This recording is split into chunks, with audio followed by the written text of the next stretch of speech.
When people think about being unbothered, they usually picture this kind of emotional shield, as if the goal is to be so hardened that nothing ever gets through. But that's a misunderstanding. It's not about numbing yourself, and it's not about pretending you don't care. It's just about recognizing where the real battle is taking place. And the real battle is not out there. It's in here, in the conversations you have with yourself every single day. It's astonishing when you think about it, how much of your suffering is self-generated. An insult lasts 10 seconds in the air, but it can last 10 years in your memory. One look of disapproval from someone you care about, and suddenly you replay it 1,000 times, each time deepening the wound. The event itself was small. What made it large was the way your mind latched onto it, twisted it, repeated it, and let it echo. You don't suffer so much from what actually happened. You don't suffer from what you keep telling yourself about what happened. That's why mastering your inner dialogue is the first and most crucial step in training yourself to be unbothered. If you don't govern the way you speak to yourself, then you've surrendered your life to chance, to moods, to impulses, to the careless words of strangers. You've given away the keys to your peace of mind. And that's dangerous, because if you can control the voice in your own head, then what hope do you have of facing the chaos of the outside world? Now, to discipline your inner dialogue does to mean you deny reality. If someone insults you, it stings. If you fail at something important, it hurts. But the question is, what story do you tell yourself afterward? Do you say, that proves I'm worthless, that proves I will never succeed? Or do you say, that was painful, yes, but it's information and I can use it to get stronger? Same event, entirely different consequences. One story chains you down, the other sets you moving forward. And here's the thing, whether you realize it or not, you're always telling yourself a story. Every memory, every interpretation, every plan for the future is shaped by the way you narrate it internally. If your narrative is poisoned with resentment, cynicism, or self-pity, then you live as though those things were reality, even if they re not. And over time, that inner narrative carves grooves into your identity. You start to believe you are who your inner critic says you are. That's the trap. That's how people become prisoners of their own mind. So what does responsibility look like in this context? It looks like owning the interpretation. It looks like saying, I don't have power over what happened, but I do have power over what I tell myself about it. And that single shift changes out. The moment you take responsibility for the story, you take back control over your state of being. Of course, the mind isn't automatically friendly. We like to assume that just because a thought arises, it must be true, but that's nonsense. Thoughts are like guests. Some are helpful, some are destructive, some are downright absurd. If you let every one of them set up residence, you will live in chaos. Training your inner dialogue means learning to distinguish between the voices that strengthen you and the voices that weaken you. You don't silence them, you listen, you evaluate, and you choose which ones to amplify. Biology works against you here. The brain evolved to notice threats more than opportunities. That's just why criticism sticks longer than praise, and why rejection cuts deeper than acceptance. It's a survival mechanism. But in the modern world, those threats aren't tea lions waiting in the grass. They're re-social slights, critical comments, unmet expectations.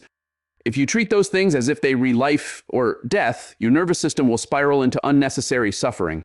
The discipline, then, is to pause, recognize the reaction for what it is, and choose a response that serves you rather than sabotages you.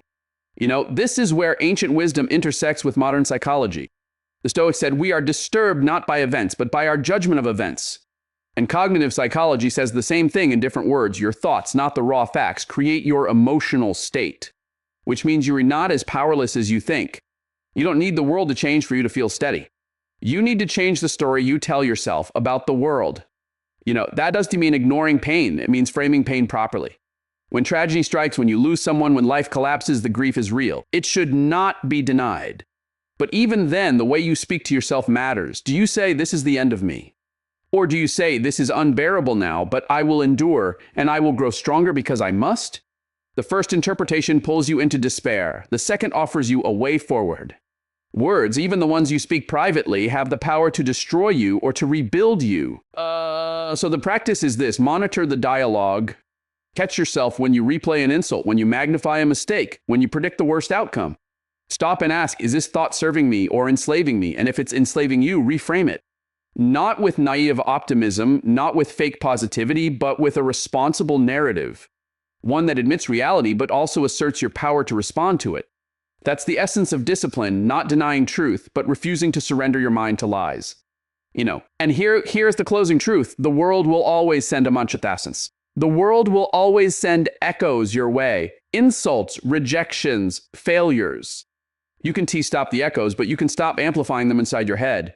Train your inner dialogue, and you will discover a strength that no outside voice can take from you. Because in the end, the voice that matters most is the one you hear in the silence when no one else is speaking.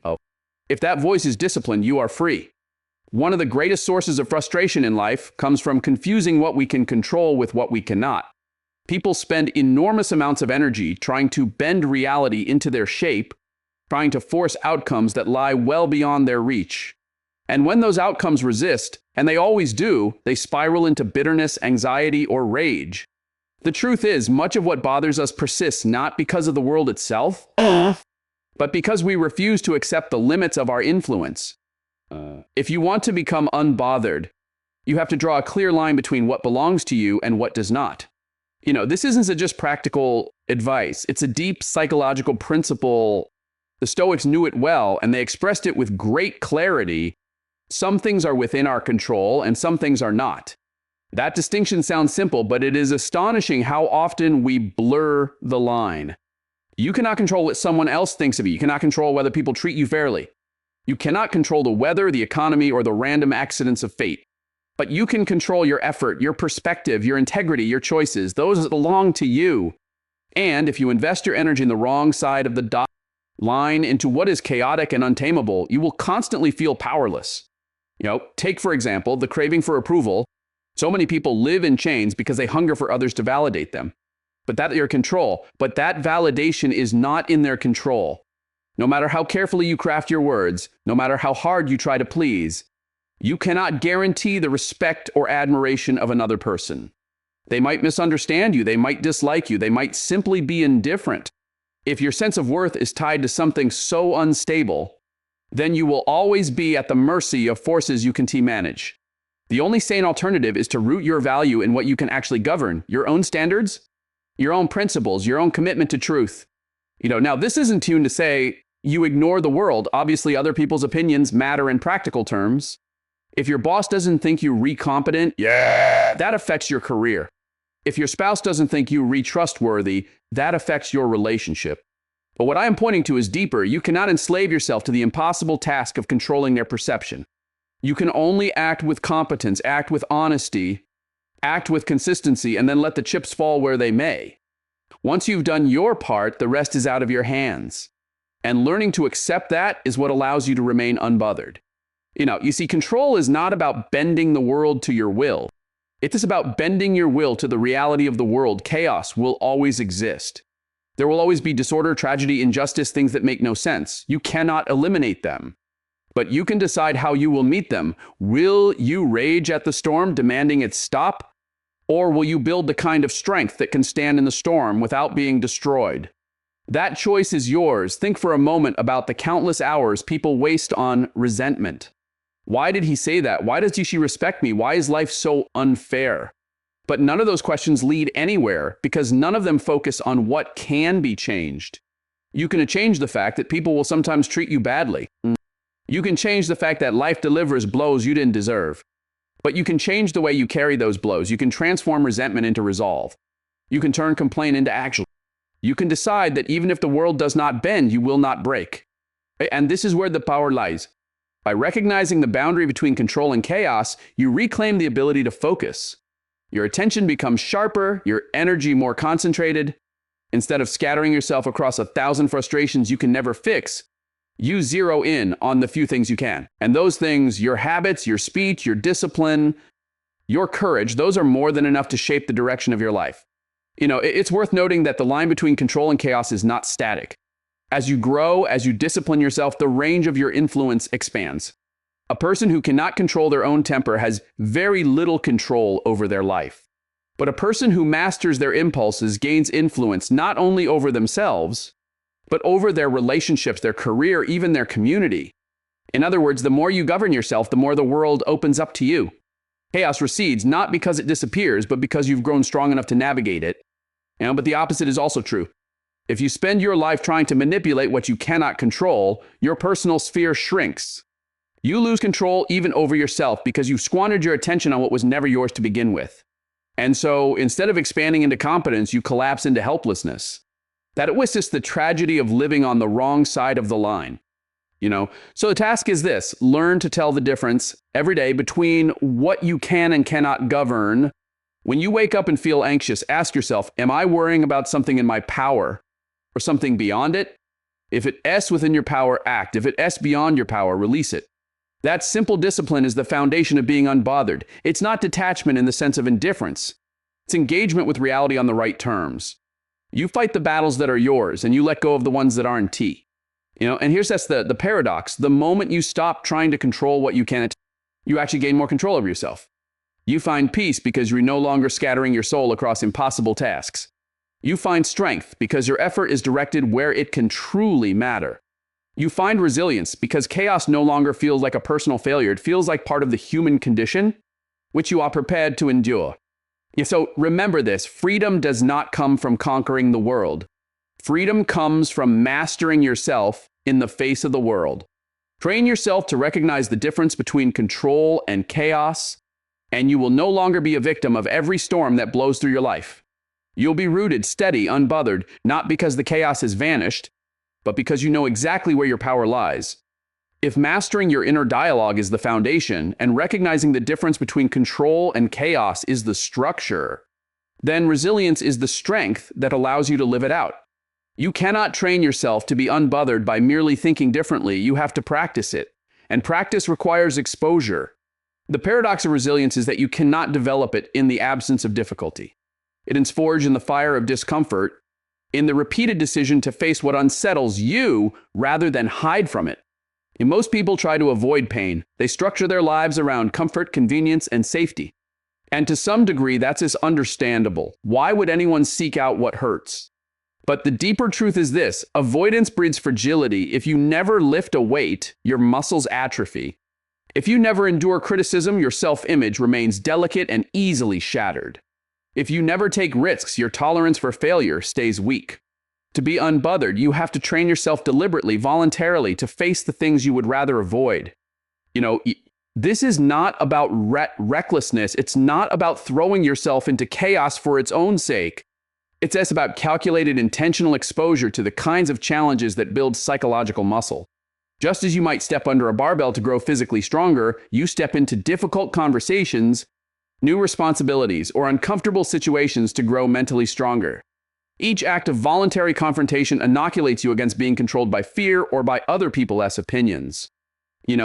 Consider how children grow. A child learns to walk by falling. They don't become steady by avoiding the fall. They become steady by enduring it repeatedly, by taking the small failures, adjusting, and trying again. That same principle holds for adults. If you insulate yourself from difficulty, you stay weak. If you engage with difficulty voluntarily, you adapt. And every adaptation makes you a little more unbothered by the chaos of life. Now it's important to stress the word voluntary. Life will impose suffering on you without your consent. That's unavoidable. Illness, betrayal, tragedy, those arrive whether you invite them or not. But if the only suffering you ever experience is the involuntary kind, then you're always at its mercy. You're always on the defensive.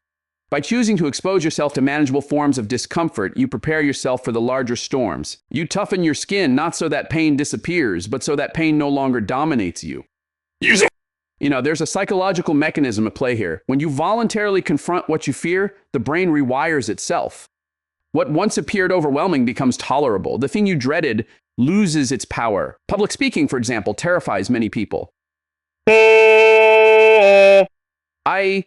But the only way to overcome that fear is to do it repeatedly until the nervous system adapts.